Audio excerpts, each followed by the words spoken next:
இது வந்து ஜெயமோகனோட காவியம் நாவல். எல்லா நாவல்களுக்கும் ஆம், ஒரு முதற் கணம் ஒன்று வாசகருக்கு கிடைக்கும்.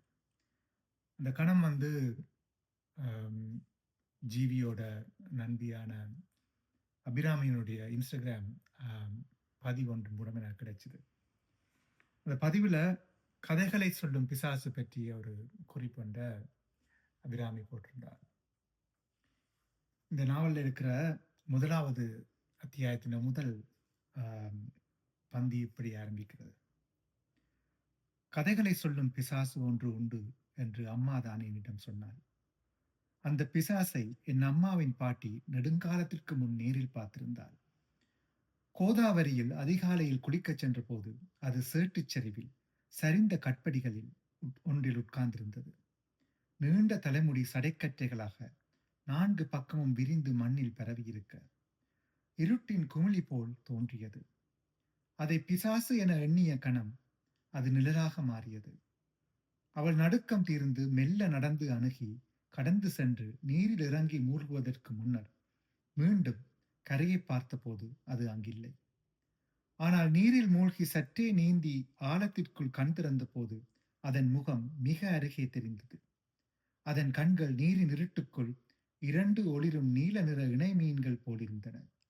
மீன் என எண்ணியதுமே அவை மீன்களாக அகன்றன. இந்த வரிகளை வாசிச்ச உடனே ஒரு பெரும் நாவலுக்குள்ள ஒரு ஒரு பெரும் சமுத்திரத்தின் அந்த சுழலுக்குள்ள இழுக்கப்பட்ட ஒரு உணர்வு ஒன்று கிடைச்சது. அதால என்னுடைய நெருங்கிய நண்பர் ஒருவரிடம் கெஞ்சி கூத்தாடி இந்த புத்தகத்தை எப்படியாவது வாங்கிட்டு வாங்க அக்கான்னு சொல்லி அவர் சென்னைக்கு போன இடத்துல அந்த அக்கா இந்த புத்தகத்தை எனக்கு வாங்கி கொண்டு வந்து கொடுத்தார். சாந்தி அக்கா. இன்றைக்கு இந்த புத்தகத்தை நான் வாசிக்க ஆரம்பித்த போது இந்த புத்தகத்தை பற்றி கேள்விப்பட்ட உடனே கலாக்காவிடம் இது பற்றி சொன்ன போது கலாக்கா ஏலவே அந்த புத்தகத்தை ஜெயமோகன் தளத்தில் வாசித்து விட்டதாக சொல்லி இன்னும் இந்த புத்தகத்தை பற்றிய ஆர்வத்தை மெருகூட்டி இருந்தார்.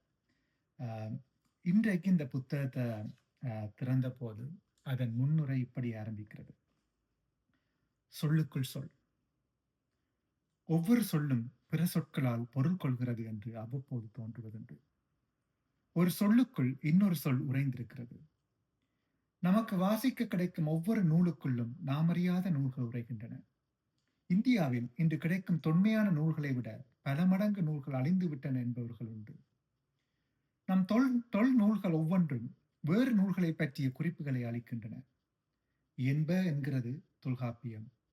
அதாதோ என்று தொடங்குகின்றன பல சூத்திர நூல்கள்.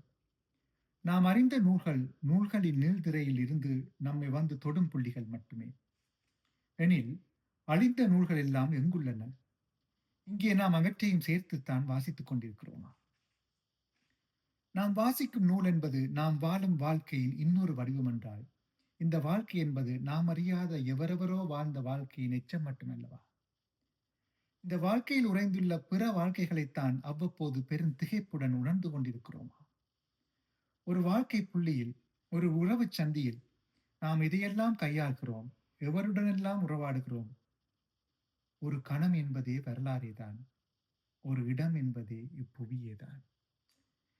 இந்த வரிகளை வாசித்த அந்த கணத்துல இந்த நாவலுடைய அட்டைப்படத்தை நான் பார்த்தேன். ஒரு காய்ந்த சருகு. அந்த சருகை நாங்கள் இதை தடவும் போது அந்த சருகை நம்மால் உணர்ந்து கொள்ள முடியதா இருக்கிறது.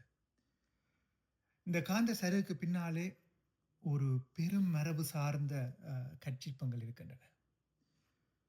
ஒரு காந்த சருகு நிறைய நரம்புகள், அது ஒரு உயிர் என்றால் இந்த சருகு எப்போதொரு நாள் இலையாக துளிர்விட்ட ஒரு மரம் இருக்கும். அந்த மரம் ஏதோ ஒரு காயிலிருந்து ஒரு விதையிலிருந்து உருவாகி இருக்கும். அந்த விதைக்கும் அந்த மரங்களுக்கு பின்னாலும் ஒரு காடு இருந்திருக்கும். அந்த காடு எப்போது நாள் அழிந்திருக்கும். அந்த அழிவுக்கு முன்னால் ஒரு காடு இருந்திருக்கும். ஒரு மானுட வரலாறு மாத்திரம் இல்லை, ஒரு உயிரின வரலாற்றினுடைய தொன்மத்தின் நீட்சி இந்த இலையில தங்கியிருக்கு இல்லையா? இது மட்டும் போதும் இந்த நாவலை வாசிக்க ஆர்வத்தை தோன்றதுக்கு. நான் நினைக்கிறேன் இந்த ஒரு இந்த நாவல் என்னை ஆட்கொள்ளப் போகிறது என்று நினைக்கிறேன். காவியம் ஜெயமோகன்.